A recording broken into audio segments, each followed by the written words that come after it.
lagi dengan saya Dian Fauzia, mahasiswa Pasca Sarjana UNESA, Prodi Pendidikan IPS. Kali ini kita akan membahas tentang filsafat pendidikan dari Jürgen Habermas mengenai teori kritis dan relevansinya terhadap pendidikan yang akan kita lihat dari 3 pendekatan, yaitu ontologi, epistemologi, dan aksiologi. Habermas adalah filosof Jerman yang terkenal pada paruh kedua abad 20 yang pemikirannya sangat luas mencakup bidang sosial, politik, budaya, studi perbandingan, agama, sosiologi, dan pendidikan. Ia dikenali juga generasi kedua dari mazhab Frankfurt, yaitu sebagai penerus teori kritis. Warisan teori kritis ini yang mulai dari gurunya atau pendahulunya, yaitu Max Horkheimer, Theodor Adorno, dan Herbert Marcuse. Habermas memberikan paradigma baru dalam teori kritis, yaitu untuk memecahkan kebuntuan dan pesimisme dari pendahulunya.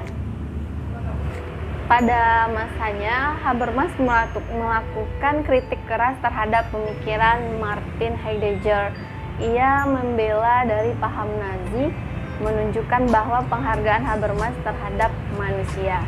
Pada awal tahun 1950 hingga awal 1980-an, Habermas bergabung ke dalam kelompok warga Eropa yang menolak adanya penggunaan senjata nuklir.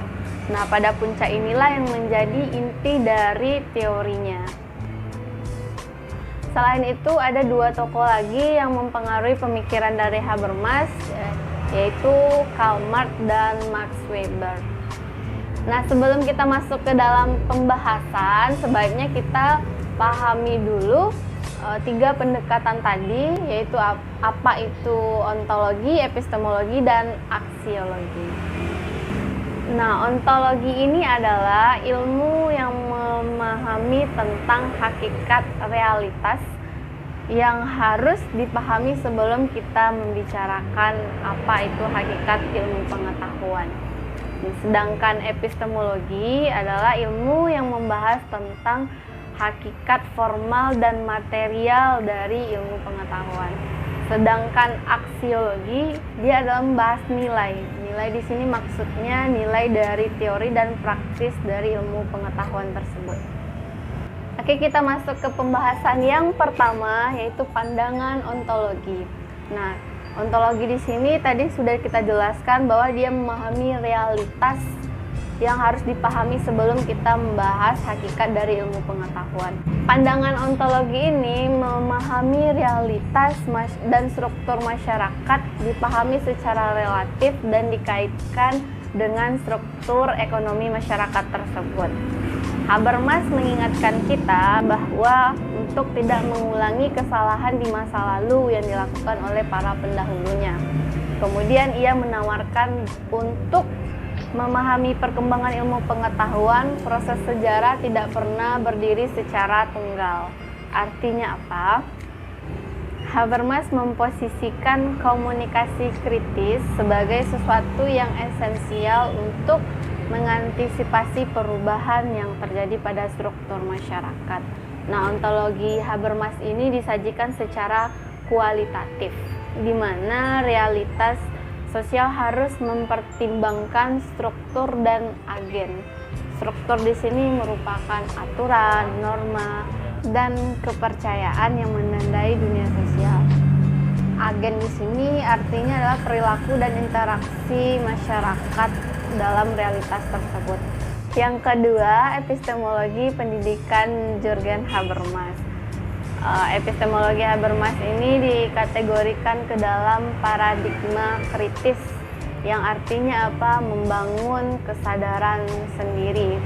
Di sini epistemologi berbicara tentang hakikat ilmu pengetahuan.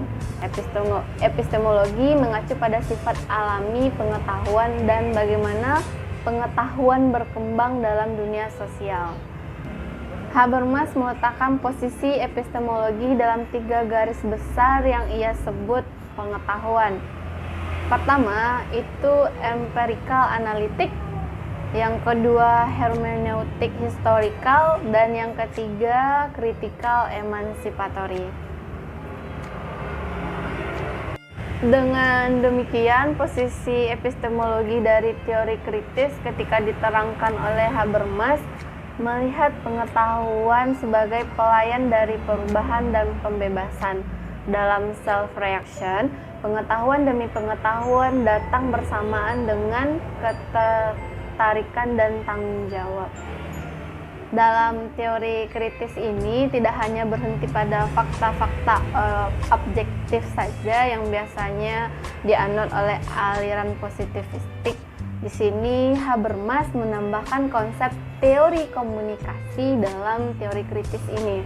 Nah, menurut Habermas ini, komunikasi dapat menyelesaikan kebuntuan yang ada pada teorinya yang sudah dilakukan oleh pendahulunya tersebut. Menurut Habermas, komunikasi dapat menyelesaikan kemacetan teori kritis yang ditawarkan oleh pendahulunya. Habermas juga membedakan antara pekerjaan dan komunikasi, atau disebut juga di dalamnya ada interaksi. Pekerjaan ini merupakan tindakan instrumental, jadi sebuah tindakan yang bertujuan untuk mencapai satu tujuan. Sedangkan komunikasi ini adalah tindakan saling pengertian. Di dalam bukunya Knowledge and Human Interest, Habermas menunjukkan bahwa pengetahuan yang sejati merupakan pengetahuan yang mengarah pada society atau masyarakat. Nah, di sini letak kritik dari Habermas. Habermas mengkritisi Karl Marx yang mereduksi filosofi atau pengetahuan kepada para pekerja. Marx mengkerdilkan proses refleksi pengetahuan manusia pada tataran tindakan instrumental saja atau instrumental action. Pengetahuan menurut Habermas merupakan soal kepentingan. Hal ini ia tunjukkan dengan pembagian antara kepentingan kerja dengan paradigma komunikasi. Kepentingan kerja berkaitan dengan kepentingan teknis, yaitu penguasaan atas alam dan tujuan memproduksi. Sedangkan paradigma komunikasi berkaitan dengan interaksi antar manusia dan masyarakat. Kepentingan kerja ini lebih berkarakter monologal atau dikenal dengan subjek-objek, dan paradigma komunikasi lebih berkarakter dialogal atau antar subjek. Bagi Habermas, tidak ada pengetahuan tanpa adanya kepentingan. Dengan kata lain, selalu ada kepentingan di balik setiap pengetahuan yang diproduksi oleh akal budi manusia. Di sini, Karl Marx terlalu terjebak dalam saintifikasi sehingga melihat hubungan antar manusia hanya sebatas hubungan kerja atau produksi saja. Hal inilah yang dikritisi oleh teori kritis dalam mazhab Frankfurt terhadap aspek yang dikaji oleh Karl Marx. Nah, untuk lebih jelasnya perbedaan atau perbandingan pemikiran dari Habermas dengan Karl Marx ini dapat kita lihat pada tabel berikut. Pada tabel ini bisa sama-sama kita lihat bahwa perbedaan antara ontologi, epistemologi, dan aksiologi dari Habermas dan Karl Marx. Pada posisi ontologinya mereka itu letaknya sama-sama di kualitatif, sama-sama menjelaskan dan mendeskripsikan suatu realitas. Sedangkan epistemologinya mereka itu berbeda. Habermas itu terletak pada paradigma kritis, sedangkan Karl Marx itu terletak pada paradigma konflik. Untuk aksiologinya, Habermas menyatakan bahwa nilai-nilai bukan untuk dipandu, melainkan perlu memandu. Sedangkan Karl Marx di sini aksiologinya nilai dianggap ada jika adanya perlawanan. Nah, artinya di sini apa?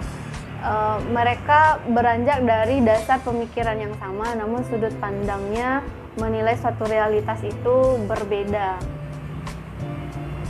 Habermas merumuskan prinsip dasar dari tindakan komunikatif. Yang pertama itu mengucapkan sesuatu yang bisa dimengerti.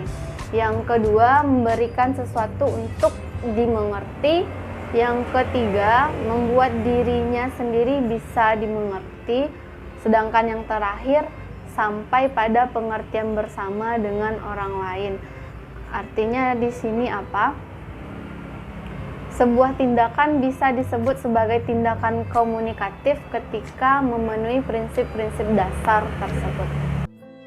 Oke, materi yang ketiga, aksiologi. Pandangan aksiologi dari Habermas ini adalah tentang hakikat, nilai, kegunaan teori dan praktis dari ilmu pengetahuan. Para ahli teori kritis ini memandang bahwa nilai-nilai bukanlah untuk dipandu, melainkan perlu memandu. Jadi, filsafat pendidikan Habermas ini memberikan penekanan pada bahasa dan komunikasi. Pendidikan manusia adalah proses komunikasi antara manusia dengan dirinya dan subjek lain di luar dirinya. Dalam komunikasi inilah manusia secara perlahan dapat membentuk pengetahuannya dan meneruskan visi kehidupannya dan menata realitas sosialnya. Pendidikan yang didasarkan pada suatu tindakan komunikatif dalam perspektif Habermasian akan menciptakan manusia yang tidak hanya secara personal namun juga dapat bertanggung jawab secara rasional. Di sini komunikasi maksudnya antara interaksi manusia dengan manusia yang lain agar lebih interaktif dan mampu menumbuhkan kesadaran rasional dari masing-masing manusia tersebut, sehingga tanpa adanya paksaan atau dorongan dari orang lain, kesadaran tersebut muncul dengan sendirinya. Nah, sekian penjelasan atau penjabaran dari saya terkait filsafat pendidikan menurut Habermas ini di bidang pendidikan. Jika terdapat kesalahan dalam penyampaian, dalam penyebutan ataupun isi dan materi, saya mohon maaf. Untuk saran dan kritikannya silakan teman-teman cantumkan di kolom komentar, dan jangan lupa klik like, subscribe, dan share. Sekian dari saya. Assalamualaikum warahmatullahi wabarakatuh. Bye bye.